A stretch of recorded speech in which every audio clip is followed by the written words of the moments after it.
ये हमारे पास next topic है कैपेसिटर एंड कैपेसिटेंस। कैपेसिटर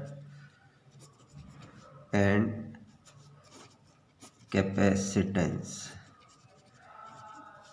देखिए जनरली कैपेसिटेंस जो है या कैपेसिटी जो वर्ड है वो जनरल वर्ड है। किसी भी चीज़ को स्टोर करने की सलाहियत कैपेसिटी कहलाती है। लेट सपोज जो है आपके पास वाटर टैंक जो है वाटर स्टोर करता है तो उसकी हम कहते हैं जितनी वाटर स्टोर करने की कैपेसिटी है या वाटर स्टोर करने की जितनी सलाहियत है उसको हम उसकी कैपेसिटी कहेंगे। लेकिन कैपेसिटर जो है बेसिकली एक जनरल वर्ड नहीं है, बल्कि ये सिर्फ और सिर्फ इलेक्ट्रिकल एक ऐसी डिवाइस को आप कहते हैं जो इलेक्ट्रिकल चार्जेस को स्टोर करती हो, और जितनी इलेक्ट्रिकल चार्जेस को स्टोर करने की इसमें कैपेसिटी या सलाहियत होती है उसको हम उसकी कैपेसिटेंस या कैपेसिटी कहते हैं। तो यानी कैपेसिटर जो है स्पेसिफिकली इलेक्ट्रिकल चार्जेस को स्टोर करने वाली डिवाइस के लिए इस्तेमाल होता है लफ्ज़। मसलन वाटर टैंक जो वाटर स्टोर करता है तो उसको वाटर कैपेसिटर कभी कोई नहीं कहता, ठीक है ना। तो कैपेसिटर लफ्ज़ उसी के लिए। अब देखें हमारे पास जो है इलेक्ट्रिकल चार्ज को स्टोर करने वाली डिवाइस कैपेसिटर कहलाती है। फ़र्ज़ कर लें ये दो प्लेट्स हैं और ये जो है आपके पास रेक्टेंगुलर फॉर्म में हमने थ्री डायमेंशनली ये यूँ है, ठीक है ना, इस तरह से रेक्टेंगल की फॉर्म में ये। लेकिन मैं इसको 2 डायमेंशनल बना रहा हूँ इस वक्त। आसान ज़ाहिर है हमें समझना है इसे और आसानी से ड्रॉ करना है। तो ये दो जो है रेक्टेंगुलर प्लेट्स हैं। इस तरह की सिचुएशन को हम पीछे भी डिस्कस कर चुके हैं और ये एक दूसरे के पैरेलल रखी हुई। तो जाहिर अब यहाँ पे आप जानते हैं, आप निकाल चुके हैं पीछे कि इसकी जो इसके दरमियान जो इलेक्ट्रिक फील्ड होगी, इसके दरमियान फील्ड लाइंस जो है क्या होगी आपके पास हमेशा, क्योंकि चार्जेस स्टोर हुए हैं। अच्छा, चार्ज डिस्ट्रीब्यूशन इस पे क्या है, यूनिफॉर्म है दोनों पे, और दोनों पे एक बराबर चार्जेस स्टोर हुए हैं। तो आपके पास चार्ज डिस्ट्रीब्यूशन यूनिफॉर्म है, उस सूरत में इनके दरमियान जो इलेक्ट्रिक फील्ड होगी वो बिल्कुल स्ट्रेट लाइन पर होगी। ये आपके पास मौजूद है। तो और फर्दर हम ये सब निकाल चुके हैं कि इसकी दरमियान जो इलेक्ट्रिक फील्ड है वो पूरे इस रीजन में जो है आपके पास यूनिफॉर्म होगी, और जो है इनके दरमियान स्पेस भी एक बराबर होंगे। इस वक्त बनाते हुए जाहिर है हमने नाप के नहीं बिल्कुल सही से नहीं बनाया तो थोड़ा अलग हो गया, क्योंकि चार्ज डिस्ट्रीब्यूशन यूनिफॉर्म है दोनों प्लेट्स पर एक बराबर है। तो इनके दरमियान जो फील्ड लाइंस या इलेक्ट्रिक लाइंस ऑफ फोर्स है इनके दरमियान स्पेसिंग भी हर जगह एक बराबर होगी। तो ये आपके पास इलेक्ट्रिक फील्ड जो इनके दरमियान आती थी इस पूरे दोनों प्लेट्स के दरमियान वो सिग्मा ओवर एप्सिलॉन नॉट आती थी, जबकि इनके दरमियान दोनों प्लेट्स के दरमियान फ्री स्पेस हो यानी वैक्यूम। ये अब देखिए फर्दर हमारे पास ये है कि हम पहले देख लेते हैं कि कैपेसिटर की कैपेसिटी क्या होती है, फिर हम मज़ीद बात करेंगे। देखिए अगर हम कैपेसिटी निकालें तो आपके पास जनरल फार्मूला ये था Q = C/V। ये V क्या है, ये V असल में अभी मैं बता देता हूँ, इसमें में भी बात कर लेते हैं। एक प्लेट के वोल्टेज भी ले सकते हैं, लेकिन अमूमन जो है ले क्यों सकते हैं, वो लफ्ज़ मैंने क्यों कहा कि ले सकते हैं तो उसकी मैं आगे वजाहत करूँगा कि अमूमन जो है ये दोनों जो कैपेसिटर की प्लेट है उनके दरमियान पोटेंशियल डिफरेंस होता है। डिफरेंस का मतलब इधर 20 वोल्ट है इधर 23 वोल्ट है, तो 23 - 20 आपके पास डिफरेंस आ जाएगा। जनरली होता ही है कि कैपेसिटर की दोनों प्लेट्स एक बराबर चार्ज होती हैं। मसलन ये यूँ होता है कि अगर यहाँ पे 10 वोल्ट है प्लस का, तो यहाँ पे माइनस का 10 वोल्ट है क्योंकि नेगेटिव चार्ज है, और आप 10 में से 10 माइनस करें। डिफरेंस कैसे निकालते हैं, माइनस करके। तो माइनस करें माइनस का 10 तो ये आपके पास टोटल 20 वोल्ट्स आ जाएंगे, ठीक है ना। ये होगा इस तरह। तो एक मिनट मैं ये देख लूँगा, आ रहा है थोड़ा सा कट गया ये, बहरहाल नज़र आ रहा है आपको। तो इस तरह से आता है। तो बेसिकली ये V जो है ये potential difference between the plates है, प्लेट्स ऑफ कैपेसिटर है। Q जो है इन प्लेट्स पे स्टोर होने वाले चार्जेस हैं, और कैपेसिटर C जो है इसकी कैपेसिटेंस है। तो ये फार्मूला आप बहुत पहले देख चुके हैं तो मैं इस पर कोई ज़्यादा बात नहीं करूँगा। अब देखें इस फार्मूले को इस्तेमाल करते हुए हम सबसे पहले कैपेसिटी को देखेंगे कि ये कैपेसिटर की किन चीज़ों पे डिपेंड करती है। एक चीज़ तो ये आ गई, देखिए कैपेसिटेंस को अगर मैं यहाँ से निकालूं तो ये हो जाएगा Q/V। और अगर कैपेसिटेंस किसी चीज़ की दी हुई है, फ़र्ज़ कर लें किसी कैपेसिटर की दी हुई है 2 फैराड, तो इसको इससे कंपेयर करके देखा करें। Q/V हमने पहले भी कई जगहों पे करवाया है। आप इसके नीचे देखें क्या होगा, जब कुछ भी नहीं लिखा हुआ तो उसका मतलब 1 लिखा हुआ है। अब आप इसे कंपेयर करें, ये आपको कैपेसिटेंस असल में इस सेंस में बता रहा है कि ये एक ऐसा कैपेसिटर है जो 2 ऊपर जो है इसको मैं फिर से लिखता हूँ, फेराड तो ये मैंने टोटल ये यूनिट लिख दिया था। ऊपर क्यू है यानी चार्ज, चार्ज का यूनिट होता है कूलम, और नीचे आपके पास वोल्ट है। नीचे कुछ नहीं लिखा है, किसी भी नंबर के नीचे कुछ नहीं लिखा है, इसका मतलब 1 लिखा होता है, 1 वोल्ट है। गोया 2 फेराड का कैपेसिटर एक ऐसा कैपेसिटर होगा, ये हमने 2 फेराड क्या लिखी हुई है इसकी कैपेसिटी, तो हम ये कहेंगे 2 फेराड का कैपेसिटर एक ऐसा कैपेसिटर होगा जो अपनी प्लेट के अक्रॉस 1 वोल्ट के पोटेंशियल डिफरेंस पर 2 कूलम चार्ज स्टोर कर सकता होगा। ठीक है, उसको हम 2 फेराड का कैपेसिटर कहेंगे। गोया के कोई भी कैपेसिटर 1 वोल्ट का पोटेंशियल डिफरेंस आने पे अपनी प्लेट्स के दरम्यान जितने चार्जेस स्टोर कर सकता है वो उसकी कैपेसिटेंस कहलाती है। ये हमारे पास कैपेसिटेंस की का वो हो गया ठीक है ना, फार्मूला, यानी कैपेसिटेंस की डेफिनेशन हो गई कि जितने कूलम का चार्ज भी कोई भी कैपेसिटर 1 वोल्ट के पोटेंशियल डिफरेंस पे जो इकट्ठा कर सकता है या स्टोर कर सकता है वो उसका जो है वो उसकी कैपेसिटेंस कहलाती है। तो ये हो गया। अच्छा, अब देखें हम सबसे पहले ये निकाल लेते हैं कि कैपेसिटर की कैपेसिटेंस असल में कैपेसिटर की किन किन चीज़ों पे डिपेंड करती है। तो हो गया ना कि वोल्टेज आने पे, तो अब जाहिर है हमें पता है, यहाँ से आगे मैं बात कर लूँगा कि हमें पता चल जाता है कि अगर किसी कैपेसिटर के, यहाँ पे नज़र आ रहा है कि कैपेसिटर के प्लेट के दरम्यान 1 वोल्ट का पोटेंशियल डिफरेंस आने पे वो ज़्यादा चार्ज स्टोर कर रहा है तो उसकी कैपेसिटी ज़्यादा है। लेकिन अब किस सूरत में ज़्यादा चार्ज स्टोर करेगा, किस सूरत में कम चार्ज स्टोर करेगा, वो हम देख लेते हैं। तो कैपेसिटी का अगर आप फार्मूला निकालना चाहें इसी से, तो ये आपके पास इसी फार्मूले से हम Q/V से हम निकाल लेते हैं। चले मैंने दोबारा लिख लिया Q/V। आप जानते हैं V जो है वो बराबर होता था इलेक्ट्रिक फील्ड और इंटू R, ये मल्टीप्लाई हमने कहा है। अच्छा, R क्या है यहाँ पे, अभी मैंने R लिखा है, ये 2 प्लेट्स के दरमियान डिस्टेंस है। जाहिर है कि आपके पास हम क्या लेते थे, इलेक्ट्रिक फील्ड में कोई भी चीज़ जितने डिस्टेंस तक मूव करे तो डिस्टेंस ही है आपके पास, उसको हम अमूमन डी से लिख लेते हैं। कैपेसिटर की प्लेट के दरमियान डिस्टेंस को आप डी से लिखते हैं, तो यहाँ पे आर की जगह डी लिख दें। ये हो गया वोल्टेज। अच्छा, सी इक्वल टू आ गया आपके पास, इसको आप पुट कर दें यहाँ पे, तो Q/E इंटू डी। फर्दर इसको सॉल्व कर लें। देखें इलेक्ट्रिक फील्ड क्या आती थी, अब मैंने पहले भी कई बार कहा है कि हम चार्ज डिस्ट्रीब्यूशन की सूरत में कूलम्स लॉ से भी इलेक्ट्रिक फील्ड निकाल सकते हैं। हम निकाल चुके हैं, एक डिस्क पर जो चार्ज हमने निकाले थे वो हमने देखा था कि प्लेट एक रेक्टेंगुलर प्लेट पे की वजह से जो इलेक्ट्रिक फील्ड है उसी तरह आते हैं। लेकिन आपके पास कूलम्स लॉ से आपको वेक्टर एडिशन करके निकालनी पड़ती थी। यही चीज़ हम गॉसेस लॉ से बहुत आराम से निकाल लेते हैं, इलेक्ट्रिक फील्ड या इलेक्ट्रिक लाइन्स ऑफ फोर्स के तस्वर से, फ्लक्स के तस्वर से। तो इस पे बातें हो चुकी हैं। ख़ास बात यह कि हम ये भी निकाल चुके हैं कि इलेक्ट्रिक फील्ड इन 2 प्लेट्स के दरमियान क्या होती है, इसके बराबर होती है, यही चीज़ें रखते हुए, ठीक है ना। तो बुनियादी तौर पे आप मसलन अगर कहने की वजह क्या होती है इसकी, क्योंकि जब भी आप इलेक्ट्रिक फील्ड की बात करते हैं और इलेक्ट्रिक फील्ड को डिस्कस करते हैं, ये मैं थोड़ा सा इधर कर देता हूँ, ये आया नहीं था, σ/ε0, ये देखें ये रहा, ठीक है ना, इलेक्ट्रिक फील्ड σ/ε0। ये कैमरा थोड़ा सा आउट हो गया था तो ये मैंने दिखा दिया आपको, वैसे आप जानते हैं। तो मैं ये कह रहा था कि अमूमन जब आप इलेक्ट्रिक फील्ड का जहन में लेते हैं ना, तो फौरी तौर पे आप ये दे दे Q/R, और Q आप इस पूरे Q को सपोज करते हुए R²। ये इस तरह से हर जगह पे नहीं इस्तेमाल होता है, ये कूलम्स लॉ की बुनियादी डेफिनेशन है, हम पॉइंट चार्ज पे इस्तेमाल करते हैं। जहाँ चार्ज डिस्ट्रीब्यूशन जो है डिफरेंट हो तो हम फोर्स के वही तरीके इस्तेमाल करके इलेक्ट्रिक फील्ड के वही तरीके वेक्टर एडिशन वगैरह करके निकालते थे, आप पहले निकाल चुके हैं, या गॉसेस लॉ से निकालते हैं। तो जो इलेक्ट्रिक फील्ड आती है मुख्तलिफ चार्ज डिस्ट्रीब्यूशन की सूरत में वो अलग हो सकती है, ठीक है ना, बिल्कुल एग्जैक्ट ये फार्मूला इसमें नहीं आता। तो ये आपके पास इलेक्ट्रिक फील्ड का फार्मूला आ चुका है, हम इस फार्मूले को दोबारा नहीं करेंगे। 2 प्लेट्स पैरेलल प्लेट्स के दरमियान इलेक्ट्रिक फील्ड ये होती है, और पूरे पैरेलल प्लेट के दरमियान जो है ये हर रीजन में सेम होती है, इसी के बराबर होती है।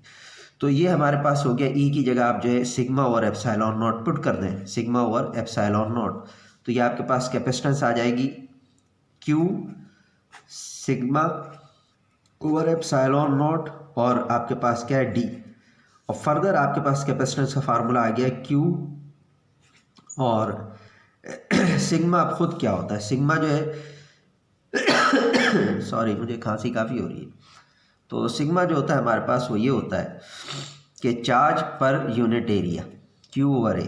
तो आप जो है Q/A लिख सकते हैं इसकी जगह, सिग्मा की जगह, तो ये हो गया Q/A ε0। ये डिवाइड के नीचे जो है डिवाइड है, तो आपके पास क्या होगा, मल्टीप्लाई होते हुए ऊपर चला जाएगा, तो मैं इसको ऊपर ले जाता हूँ। और ये हो गया सिग्मा क्यू ओवर ए और इंटू डी।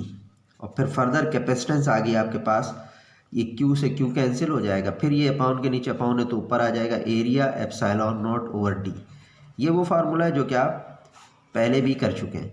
देखें इसमें अब आपके पास हमें समझ में आ रही है बात, हमने फार्मूला क्यों निकाला, फार्मूला जनरली तो ये भी था, लेकिन हमें इसमें ये पता चल रहा है कि कैपेसिटर को किस तरह से बनाया जाए कि उसकी कैपेसिटी ज़्यादा हो। वहाँ हमें ये नहीं पता चल रहा कि कैपेसिटर को किस तरह बनाया जाए कि उस पर उसकी प्लेट के अक्रॉस जो है कम पोटेंशियल है और वो चार्ज ज़्यादा स्टोर कर ले, या 1 वोल्ट के पोटेंशियल डिफरेंस पे ज़्यादा चार्ज स्टोर कर ले। तो उससे पता नहीं चल रहा कि उसको बनाए कैसे। यहाँ पता चल रहा है, यहाँ पता ये चल रहा है, देखें एप्सिलॉन नॉट तो इसके दरमियान, फिलहाल हम एप्सिलॉन पे बात नहीं कर रहे, वो एप्सिलॉन नॉट असल में क्या है, इन दोनों प्लेट्स के दरमियान जो मीडियम है उसकी परमिटिविटी है। तो मीडियम के हम आगे बात कर लेंगे, फिलहाल हम वैक्यूम ही रखते हैं। वैसे थोड़ी सी बात कर भी लें तो आप जानते हैं कि एप्सिलॉन यानी मीडियम जो है वैक्यूम के बजाय कुछ और हो तो यहाँ पे एप्सिलॉन और आर और मल्टीप्लाई हो जाएगा। तो ये मीडियम का भी बता रहा है कि आप जो है वैक्यूम के बजाय कोई और ऐसा मीडियम रखें जिसका एप्सिलॉन आर 1 से ज़्यादा और ये इंसुलेटर्स तमाम तरह का एप्सिलॉन से ज़्यादा ही होता है 1 टाइम से ज़्यादा होता है। मैंने पहले बात की है, रिलेटिव परमिटिविटी दी हुई होती है।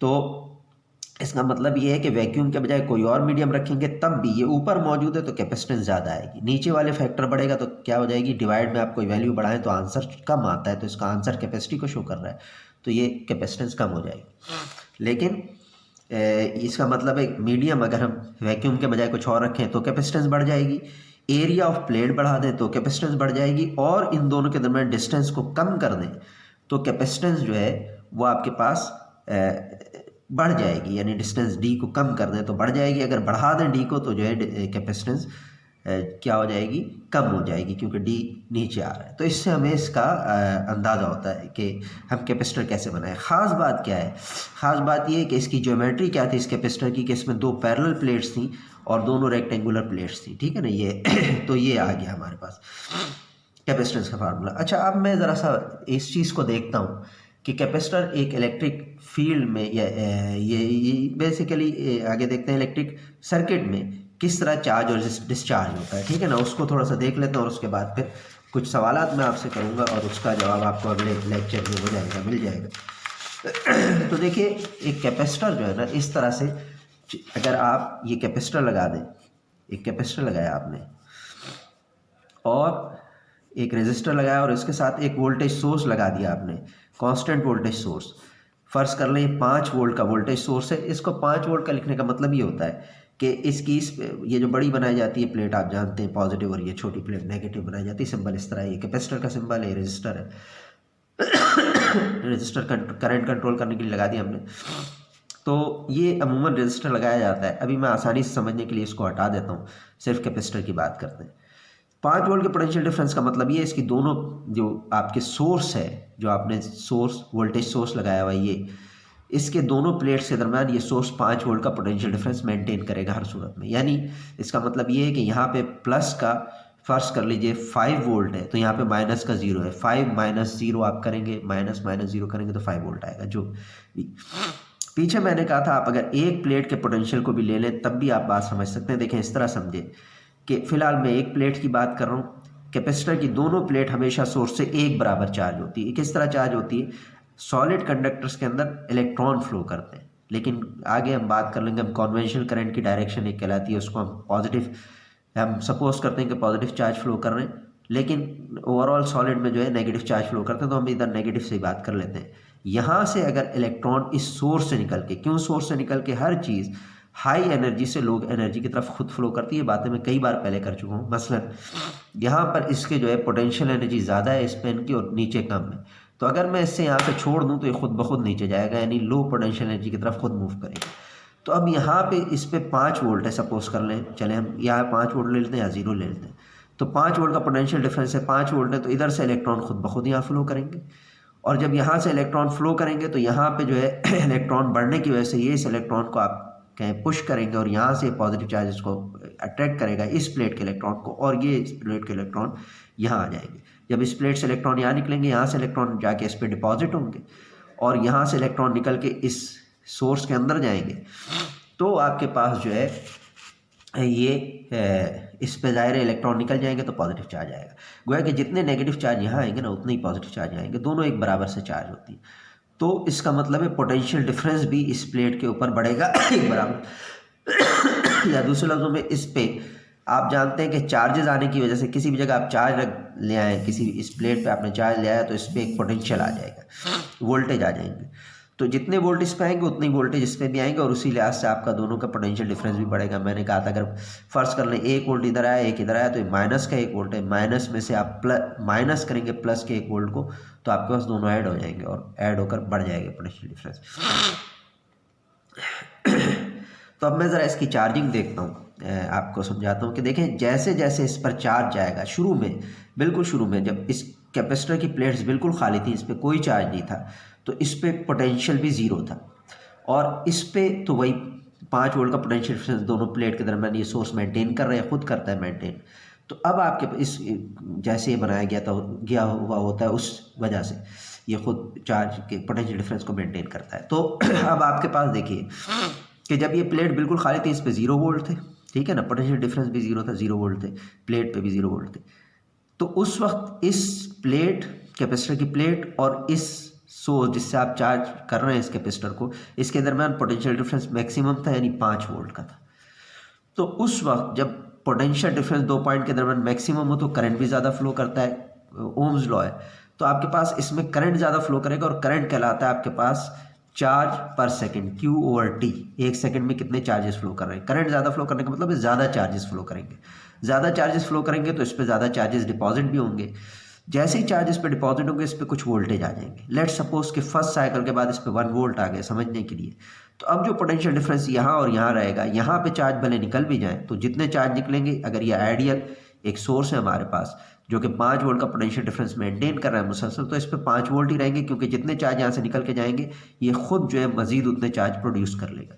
मैंने कहा कि जैसे ही बना होता है उस लिहाज से करता है। मसलन आपकी पावर सप्लाई में जो है आपके पास पीछे पावर सप्लाई को आपने जहाँ से लगाया हुआ होता है यानी आपका के इलेक्ट्रिक के सोर्स से वहाँ से चार्जेस लेता है, और जो है आपके पास अगर सेल है तो वो अपने केमिकल रिएक्शन से चार्जेस प्रोड्यूस करता है। बहरहाल तो अब इस पे तो 5 वोल्ट है, इस पे 1 वोल्ट आ गया, जो पोटेंशियल डिफरेंस आ गया वो कितना हो गया, इस पे चार्ज डिपॉजिट होने के बाद 4 वोल्ट का रह गया, 4 वोल्ट का रह गया। तो जब पोटेंशियल डिफरेंस कम हो गया, V असल में 2 पॉइंट यहाँ हमारे पास ओम्स लॉ है, ओम्स लॉ कहता है करंट बराबर होता है V/R।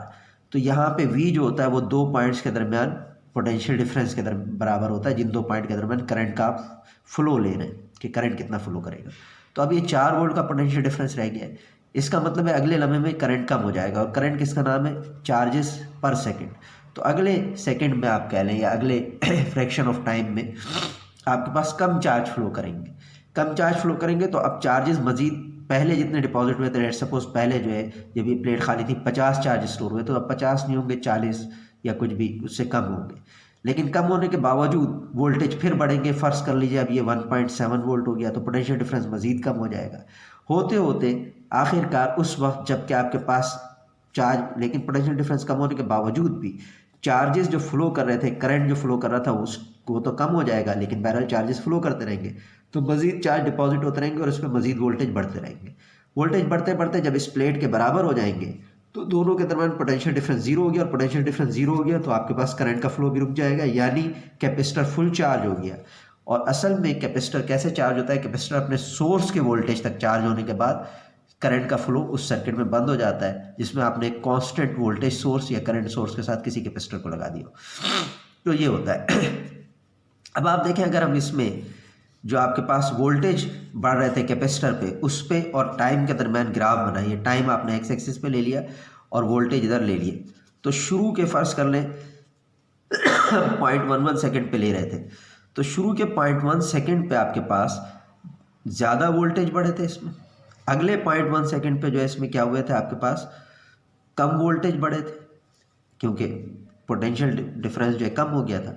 अगले 0.1 सेकेंड के बाद फ़र्ज़ कर लीजिए आपके पास और कम वोल्टेज बढ़े, और इस तरह से आप ग्राफ बनाए पूरे 5 वोल्ट तक पहुंचने के लिए, जो सोर्स के वोल्टेज है वहाँ तक पहुंचने के लिए। तो आपका ये ग्राफ कुछ यूँ बनेगा, ये देखें पॉइंट ये आ रहे हैं, इसको आप फ्री हैंड मिलाएं, ये इस तरह का कुछ ग्राफ बनेगा यूँ करके। ये एक्सपोनेंशियल कहलाता है कि कैपेसिटर एक्सपोनेंशियल चार्ज होता है। देखें कैपेसिटर का चार्ज होना हर पॉइंट पे किस पे डिपेंड कर रहा है, 2 कैपेसिटर और आपके पास सोर्स के दरमियान पोटेंशियल डिफरेंस पे। तो क्योंकि पोटेंशियल डिफरेंस यानी इसको यूँ कहते हैं कि अगर किसी भी चीज़ का कोई फैक्टर या कोई जो है वो रिलेशन आपके पास इनिशियल कंडीशन पे डिपेंड करता है तो उसके दरमियान जो है ग्राफ हमेशा वो बनता है एक्सपोनेंशियल बनता है। मसलन हाफ लाइफ ऑफ आप एटम निकालते हैं रेडियो एक्टिव एलिमेंट्स की हाफ लाइफ होती है, हाफ लाइफ कहलाती है, जिसमें जितने टाइम में वो अपना मास का आधा मास जो है एनर्जी की सूरत में रेडिएट कर देते हैं अल्फा बीटा गैमा रेज की सूरत में, आपने देखा पढ़ा होगा, तो वो उनके हाफ लाइफ टाइम कहलाता है। तो हर टाइम के बाद जो मास बाकी बचता है अगला हाफ लाइफ टाइम जो है उतने ही टाइम में उसका मास उतना ही डिक्रीज होता है। मसलन मास के डिक्रीजेंट को देखें अगर हम, तो अगर किसी चीज़ का रेडियो एक्टिव एलिमेंट का 100 ग्राम मास मौजूद है और इसकी लाइफ टाइम 10 ईयर्स है लेट सपोज, तो 10 साल के बाद ये 50 ग्राम रह जाएगा, यानी 50 ग्राम पहले हाफ लाइफ में वो हुआ रिड्यूस हुआ, लेकिन अब ये अगले हाफ लाइफ में 50 ग्राम रिड्यूस नहीं होगा बल्कि इसका जो मास बचा हुआ है उसका आधा रिड्यूस होगा, यानी अगले 10 ईयर्स में जो मास रिड्यूस होगा 25 ग्राम होगा। तो अगर 50 ग्राम हम ये ग्राम को वाई एक्सिस पे शो करते हैं, 50 यहाँ तक आ रहा है तो 25 ज़ाहिर है यहाँ से यहाँ तक उससे हाफ पे आएगा। तो मास तो रिड्यूस होता जा रहा है लेकिन सेम रेट से नहीं रिड्यूस हो रहा। पहले जो है मास रिड्यूस हो रहा था आपके पास, यानी हर बार जो बाकी बचा हुआ मास है उसका आधा रिड्यूस हो रहा है। बिल्कुल इसी तरह कैपेसिटर में हर बार, तो मैं ये कह रहा था कि इस तरह हो रहा है तो क्या है, ये एक्सपोनेंशियल ग्राफ बनता है। बिल्कुल इसी तरह कैपेसिटर में हो रहा था। कैपेसिटर के अंदर जो है पोटेंशियल डिफरेंस जितना प्लेट कैपेसिटर की प्लेट और सोर्स के दरमियान था, हर लम्हे में चार्जेस का फ्लो या जो चार्जेस पे डिपॉजिट होंगे वो उस पोटेंशियल डिफरेंस पे डिपेंड कर रहा था, और चार्जेस जितने ज़्यादा डिपॉजिट होते जाएंगे वोल्टेज भी उतने ही बढ़ते जाएंगे। तो हर लम्हे कैपेसिटर के चार्ज होते ही साथ पोटेंशियल डिफरेंस कम हो रहा है, तो अब चार्जिंग रेट कम हो रहा है, वोल्टेज तो बढ़ेंगे क्योंकि मजीद चार्ज जाके डिपॉजिट हो रहे हैं तो चार्ज की तादाद बढ़ती जा रही है प्लेट पे, वोल्टेज बढ़ेंगे। लेकिन वोल्टेज जिस रेट से बढ़ रहे हैं, रेट का मतलब है पहले 1 सेकंड में या 0.1 सेकंड में जितने वोल्टेज बढ़े थे अगले 0.1 सेकंड में उतने ज़्यादा वोल्टेज नहीं बढ़ेंगे, क्योंकि अगर शुरू के 0.1 सेकंड में लेट सपोज 50 चार्ज डिपॉजिट हुए थे जिसकी वजह से आपके पास जो भी वोल्टेज आए थे, लेकिन अगली बार पोटेंशियल डिफरेंस कम होने की वजह से 50 चार्ज डिपॉजिट नहीं होंगे बल्कि कम चार्जेस डिपॉजिट होंगे, ठीक है ना। तो वो आपके पास इस लिहाज से वोल्टेज बढ़ेंगे तो सही, लेकिन उतने ही नहीं बढ़ेंगे जितना पहली बार में बढ़े थे। तो ये आपके पास जो है, क्योंकि इसी तरह की सिचुएशन है तो इसका ग्राफ भी जो है एक्सपोनेंशियल ही बनेगा। अच्छा, फर्दर ये है कि मैंने एक प्लेट के पोटेंशियल और सोर्स के पोटेंशियल से इसको एक्सप्लेन किया। मैंने अभी कहा था दोनों प्लेट्स जो है इक्वली चार्ज होती है, तो इस साइड भी यही हो रहा होगा, गोया कि ओवरऑल जो दोनों प्लेट्स के दरमियान कैपेसिटर का पोटेंशियल डिफरेंस है वो, और सोर्स के दोनों टर्मिनल्स के दरमियान जो पोटेंशियल डिफरेंस है वो, उन दोनों के दरमियान जो डिफरेंस है वो कम होता जाएगा, ठीक है ना। और कम होता जाएगा तो इसकी वजह से करंट भी कम होता जाएगा, और जो चार्ज डिपॉजिट हो रहे हैं हर लम्हे में वो भी कम होते जाएंगे, और उस वक्त ये बिल्कुल बंद हो जाएगा जब ये सोर्स के वोल्टेज तक ये कैपेसिटर चार्ज हो जाएगा, अगर आपने किसी कांस्टेंट वोल्टेज सोर्सेस को लगाया। अब देखिए फर्दर, ये अगर कांस्टेंट ना हो तो सूरत में भी ये आपके पास मैक्सिमम वोल्ट तक चार्ज होता है, उसके बाद फिर डिस्चार्ज होता है, वो अलग कंडीशन है एसी की, वो हम बाद में डिस्कस करेंगे। तो अगली सूरत हाल ये है कि अगर आप जो है टाइम और चार्ज जो डिपॉजिट और उसके दरमियान भी ग्राफ बनाए तो चार्जेस की डिपॉजिट भी बढ़ती जाएगी हर टाइम के साथ, लेकिन वही है कि शुरू में चार्जेस बहुत ज़्यादा जाएंगे, पोटेंशियल डिफरेंस ज़्यादा था, बाद में कम होते जाएंगे, और इसी तरह से ये जो है ये भी एक्सपोनेंशियल बनेगा। अगर आप टाइम और जिस सर्किट में आपने कैपेसिटर लगाया हुआ उसमें फ्लो करने वाले करंट के दरमियान ग्राफ बनाएंगे तो ये भी एक्सपोनेंशियल होगा, लेकिन आप देख रहे हैं कि करंट हर टाइम के साथ डिक्रीज करता जाएगा। शुरू में करंट ज़्यादा होगा और बाद में क्या होता चला जाएगा, कम होता चला जाएगा करंट, ठीक है ना। तो ये बातें थी कुछ। ये इसमें मैं एक चीज़ थी कि इक्वल टाइम में जो है ये किस तरह से चार्ज हो रहा है, हर बार ये पुराने चार्ज के मुकाबले में, यानी जितना पहले उतने टाइम में हुआ था उससे कम हो रहा है। इसमें कुछ चीज़ें कांस्टेंट भी होती हैं, वो हम इसका बाकायदा फार्मूला निकालेंगे। ये एक्सपोनेंशियली चार्ज हो रहा है और एक्सपोनेंशियली डिस्चार्ज होता है। अगर हम इसका डिस्चार्जिंग भी लें तो वो भी इसी तरह आएगा। तो डिस्चार्जिंग हम जो है बाद में डिस्कस कर लेते हैं कर लेंगे। तो इसका बाकायदा मैथमेटिकल फार्मूला निकलता है, फार्मूला निकालने के बाद मैं डिस्कस कर लूँगा इसे।